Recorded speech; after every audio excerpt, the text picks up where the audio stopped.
જય શ્રી સ્વામિનારાયણ. ગઈ વખતે આપણે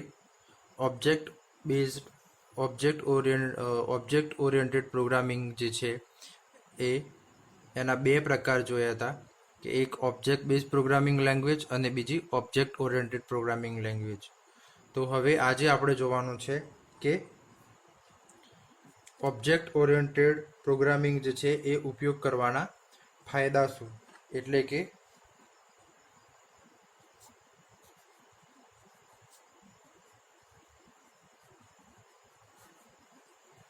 advantages of object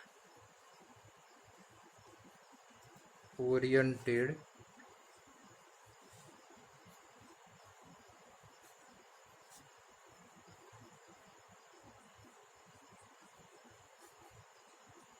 programming.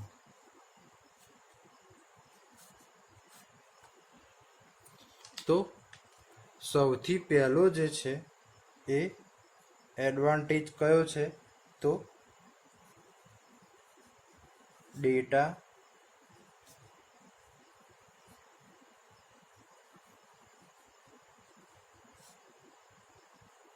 Encapsulation.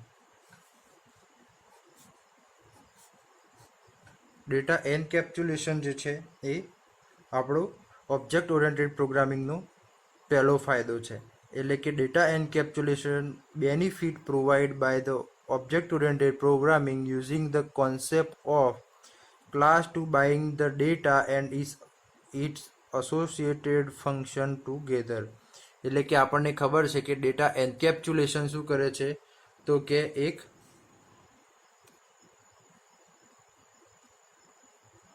Facility provide કરે છે કે જેના લીધે થઈ અને આપણે જે છે એ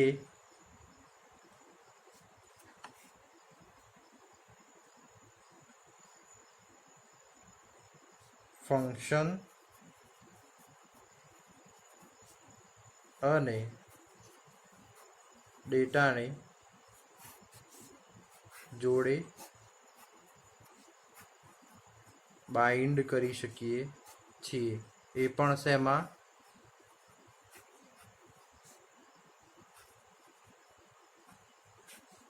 સિંગલ યુનિટમાં. એટલે કે ડેટા એન્કેપ્સ્યુલેશન જે છે એ એક ફેસિલિટી પ્રોવાઈડ કરે છે. એ ફેસિલિટીની અંદર જે છે એ ક્લાસનો ડેટા જે છે એ ડેટા ફંક્શન જોડે જે છે એ બાઇન્ડ થાય છે અને બાઇન્ડ થઈને શું બને છે, સિંગલ યુનિટ. તો ડેટા એન્કેપ્સ્યુલેશનની ફેસિલિટી જે છે એ કોના દ્વારા પ્રોવાઈડ કરવામાં આવે છે, તો object oriented programming. Object oriented પ્રોગ્રામિંગની અંદર ડેટા એન્કેપ્સ્યુલેશન એક ફેસિલિટી છે કે જેની અંદર જે છે એ concept of class to bind the data and its associated function together. એટલે કે ડેટા અને એના રિલેટેડ જે ફંક્શન છે એકબીજા જોડે બાઇન્ડ થઈ શકે છે. એના પછી બીજો એડવાન્ટેજ છે ડેટા હાઇડિંગ. તો ડેટા હાઇડિંગ પણ ઓબ્જેક્ટ ઓરિએન્ટેડ પ્રોગ્રામિંગ જે છે એના દ્વારા પ્રોવાઈડ કરવામાં આવે છે કે જેની અંદર data hiding is the concept of public, private and protected visibility mode. એટલે કે પબ્લિક એટલે કે દરેક માણસ જોઈ શકે, પ્રાઇવેટ એટલે કે જે ક્લાસની અંદર ડિક્લેર કરવામાં આવ્યા હોય ફંક્શન અને ઓબ્જેક્ટ્સ, તો એ જ ફંક્શનની અંદર યુઝ કરી શકાય. એટલે કે એની બાઉન્ડ્રી લિમિટેડ થઈ જાય. એટલે કે પબ્લિક, પ્રાઇવેટ અને પ્રોટેક્ટેડ. તો આ જે છે એ આ ફેસિલિટી દ્વારા તમે ડેટાને જે છે એ હાઈડ કરી શકો છો. સાથે જે છે એ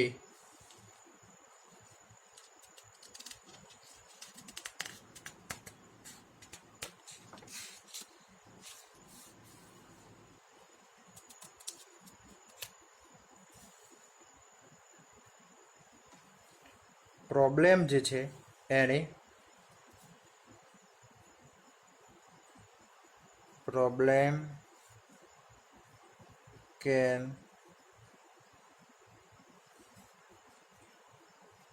divided in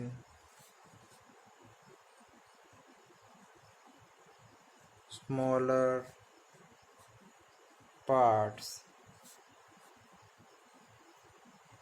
known as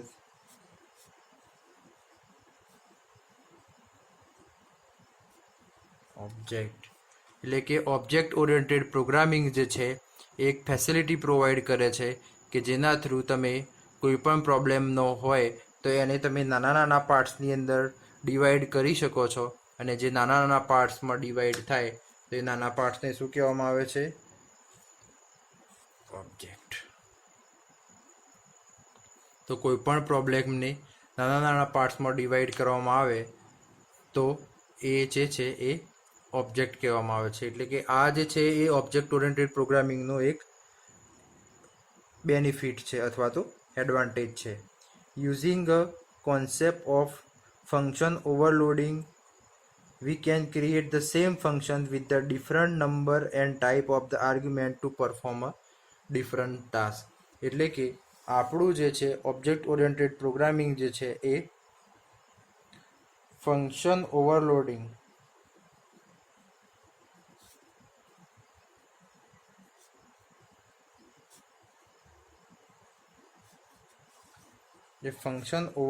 જે છે એની પણ ફેસિલિટી પ્રોવાઈડ કરે છે કે જેના લીધે થઈ અને આપણે જે છે we can create the same function, એટલે કે એક જ પ્રકારનું ફંક્શન ક્રિએટ કરી શકીએ છીએ with the different number and type of argument two perform different task. એટલે કે જુદા જુદા નંબર ઓફ આર્ગ્યુમેન્ટ હોય અને જુદા જુદા ટાસ્ક માટે પણ તમે એક જ એટલે કે એક જેવું સેમ ફંક્શન ક્રિએટ કરી શકો છો. તો આ ફેસિલિટી પણ ઓબ્જેક્ટ ઓરિએન્ટેડ પ્રોગ્રામિંગ દ્વારા આપવામાં આવે છે. પછી જે છે એ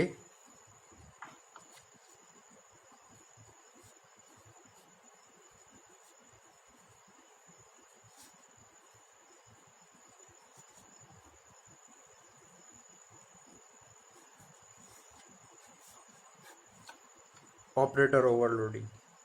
So we can give the additional meaning to the existing operator using the concept of operator overloading. એટલે કે ઓબ્જેક્ટ ઓરિએન્ટેડ પ્રોગ્રામિંગ જે છે એ આ જે ઓપરેટર ઓલરેડી અવેલેબલ છે એ ઓપરેટરનો ઉપયોગ કરવાની ફેસિલિટી આપે છે, એટલે એને કહેવાશે ઓબ્જેક્ટ ઓવરલોડિંગ. સાથે ઇનહેરિટન્સ જેવી ફેસિલિટી દ્વારા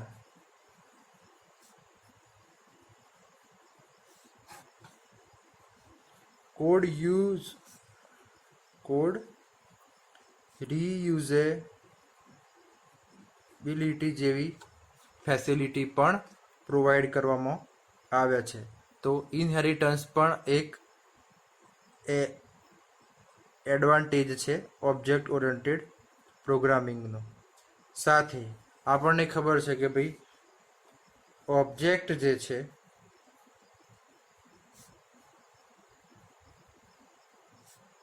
communicate with each other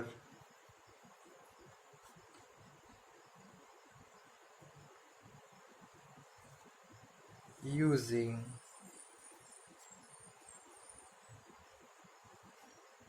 concept of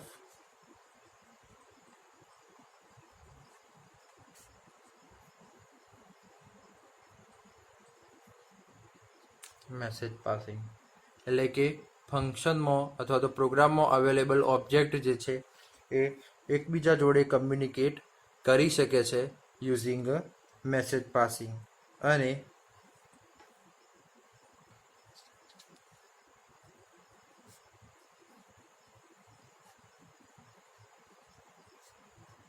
complexity of programme જે છે એ ઇઝીલી મેનેજ થઈ જાય છે. એટલે કે ઓબ્જેક્ટ ઓરિએન્ટેડ પ્રોગ્રામિંગની અંદર પ્રોગ્રામની કોમ્પ્લેક્સિટી જે છે એ સરળતાથી એટલે કે ઇઝીલી જે છે એ મેનેજ થઈ જાય છે. તો ફરીથી એકવાર આપણે રિવાઇઝ કરી લઈએ કે ભાઈ આપણું ઓબ્જેક્ટ ઓરિએન્ટેડ પ્રોગ્રામિંગની અંદર ડેટા એન્કેપ્સ્યુલેશનનો એક ફાયદો મળે છે કે જેના લીધે ક્લાસ જે છે ક્લાસનો ડેટા જે છે એ કયા એક ફંક્શન જોડે લિંક કરી અને સિંગલ યુનિટમાં બાઇન્ડ કરવાની પ્રોસેસ જે છે એને કહેવાશે ડેટા એન્કેપ્સ્યુલેશન. તો ઓબ્જેક્ટ ઓરિએન્ટેડ પ્રોગ્રામિંગ જે છે એ આપણને ડેટા એન્કેપ્સ્યુલેશનની ફેસિલિટી પ્રોવાઈડ કરે છે, જેના લીધે થઈ અને આપણે કોઈપણ ક્લાસનો ડેટા જે છે એ ફંક્શન જોડે સિંગલ યુનિટની અંદર બાઇન્ડ કરી શકીએ છીએ. સાથે જે છે એ બીજો એડવાન્ટેજ છે ડેટા હાઇડિંગનો, એટલે કે પબ્લિક, પ્રાઇવેટ અને પ્રોટેક્ટેડ જે છે એ ફેસિલિટી પ્રોવાઈડ કરી અને આપણે ડેટા જે છે એ હાઇડ કરી શકીએ છીએ. સાથે પ્રોબ્લેમ જે છે એ પ્રોબ્લેમને આપણે નાના નાના ભાગની અંદર ડિવાઈડ કરીએ તો એ જે પ્રોબ્લેમ જે છે એ નાના નાના ભાગમાં ડિવાઈડ કરવાથી એ જે છે એ ઓબ્જેક્ટ ઓરિએન્ટેડ પ્રોગ્રામિંગ અંદર એને ઓબ્જેક્ટ કહેવામાં આવે છે. સાથે ફંક્શન ઓવરલોડિંગ એટલે કે એક જ સેમ જેવા ફંક્શન જે છે એ જુદા જુદા પેરામીટર અથવા તો જુદી જુદી આર્ગ્યુમેન્ટ અને જુદી જુદી મેથડ સાથે ડિફરન્ટ ટાસ્ક પરફોર્મ કરવામાં મદદરૂપ થાય છે. એ ફંક્શન ઓવરલોડિંગ પણ આપણા ઓબ્જેક્ટ ઓરિએન્ટેડ પ્રોગ્રામિંગની ફેસિલિટી છે. સાથે ઓપરેટર ઓવરલોડિંગ, ઇનહેરિટન્સ એટલે કે કોડ રીયુઝેબિલિટી, એટલે આપણે આગળ જોઈ ગયા પ્રમાણે એક જ ક્લાસની પ્રોપર્ટી જે છે એ તમે બીજા ક્લાસમાં ડિરાઈવ કરી શકો અને આખો જ એ ક્લાસની અંદર બીજા ફીચર્સ એડ કરી અને તમે નવો આખો ક્લાસ ક્રિએટ કરી શકો છો. સાથે ઓબ્જેક્ટ ઓરિએન્ટેડ પ્રોગ્રામિંગની અંદર મેસેજ પાસિંગ નામની સુવિધા પણ પ્રોવાઈડ કરવામાં આવે છે. તો એ પણ એક એડવાન્ટેજ છે ઓબ્જેક્ટ ઓરિએન્ટેડ પ્રોગ્રામિંગનો કે જેના લીધે થઈને ઓબ્જેક્ટ એકબીજા જોડે મેસેજ પાસિંગથી કમ્યુનિકેટ કરી શકે છે અને કોમ્પ્લેક્સિટી ઓફ પ્રોગ્રામ જે છે એ તમે સરળતાથી મેનેજ કરી શકો છો. સાથે હવે આપણે જોવાનું છે કે એપ્લિકેશન.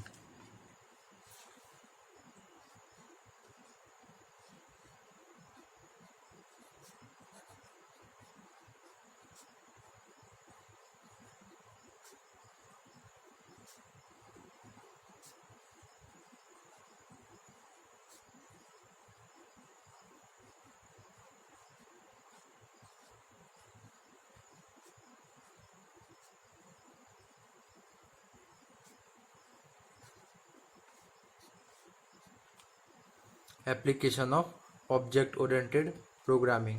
એડવાન્ટેજ એટલે કે ઓબ્જેક્ટ ઓરિએન્ટેડ પ્રોગ્રામિંગ ઉપયોગ કરવાનો ફાયદો શું છે, અને એપ્લિકેશન એટલે કે આપણે ઓબ્જેક્ટ ઓરિએન્ટેડ પ્રોગ્રામિંગનો કઈ જગ્યાએ ઉપયોગ કરી શકીએ છીએ.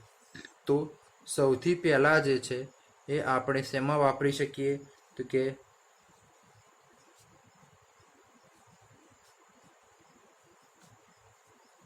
Development of system software. એટલે કે સિસ્ટમ સોફ્ટવેર બનાવવા માટે, એટલે કે માઇક્રોસોફ્ટ વિન્ડોઝ જેવા સિસ્ટમ સોફ્ટવેર બનાવવા માટે જે છે એ ઓબ્જેક્ટ ઓરિએન્ટેડ પ્રોગ્રામિંગનો ઉપયોગ કરી શકાય. સાથે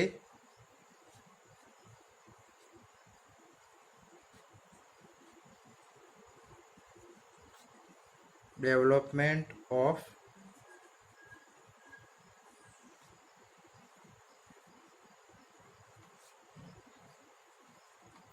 એપ્લિકેશન સોફ્ટવેર. એટલે કે એપ્લિકેશન સોફ્ટવેર બનાવવા માટે પણ જે છે એ ઓબ્જેક્ટ ઓરિએન્ટેડ પ્રોગ્રામિંગનો ઉપયોગ થાય છે. સાથે જે છે એ ઓબ્જેક્ટ ઓરિએન્ટેડ પ્રોગ્રામિંગનો ઉપયોગ કરી અને તમે ડિવાઇસના જે છે એ ડ્રાઈવર પણ બનાવી શકો છો, અથવા તો ડિવાઇસના ડ્રાઈવર જે છે એ ઓબ્જેક્ટ ઓરિએન્ટેડ પ્રોગ્રામિંગ કોન્સેપ્ટથી બને છે. પછી જે છે એ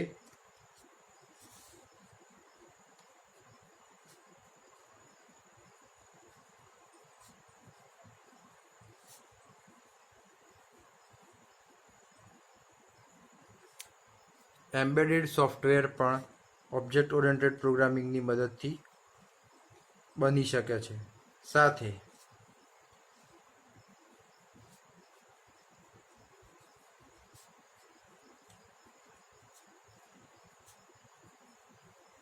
હાઈ પરફોર્મન્સ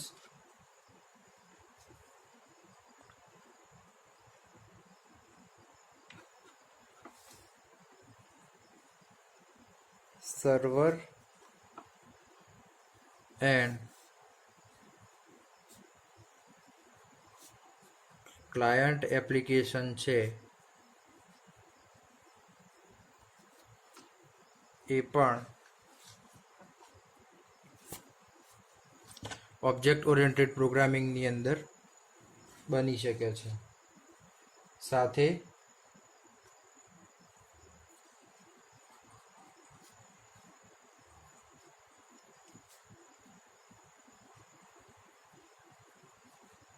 એન્ટરટેનમેન્ટ સોફ્ટવેર જેવા કે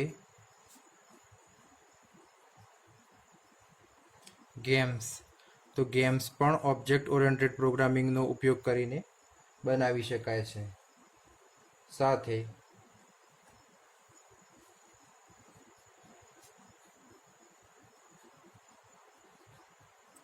કોમ્પ્યુટર એડેડ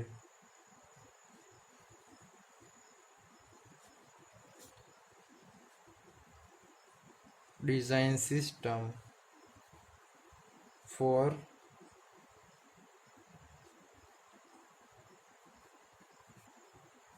સર્વેઇંગ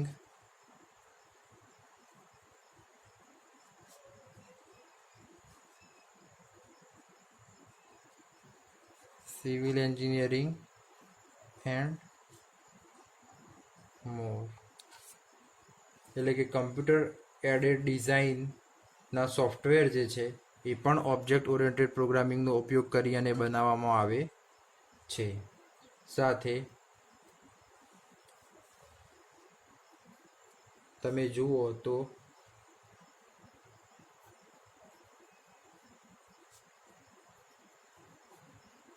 ફોટોશોપ અને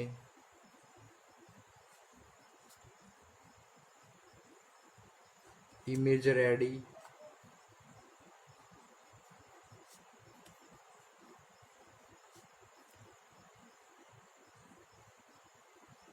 ઇલ્યુસ્ટ્રેટર,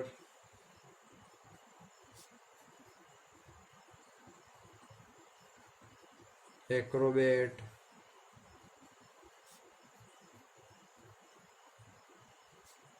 ઇનડિઝાઇન,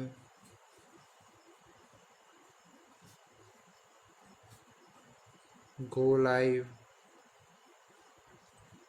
અને ફ્રેમ. તો આ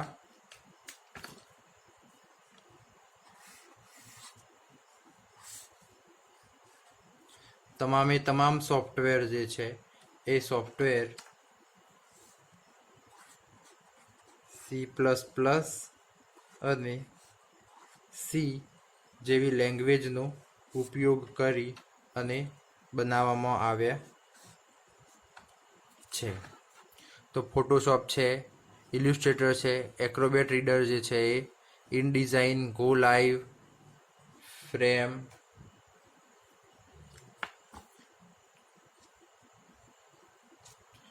તો આ જે બધા સોફ્ટવેર જે છે એ ઓબ્જેક્ટ ઓરિએન્ટેડ પ્રોગ્રામિંગનો ઉપયોગ કરીને બનાવવામાં આવ્યા છે. તો આ હતી એ ઓબ્જેક્ટ ઓરિએન્ટેડ પ્રોગ્રામિંગની એપ્લિકેશન્સ હતી.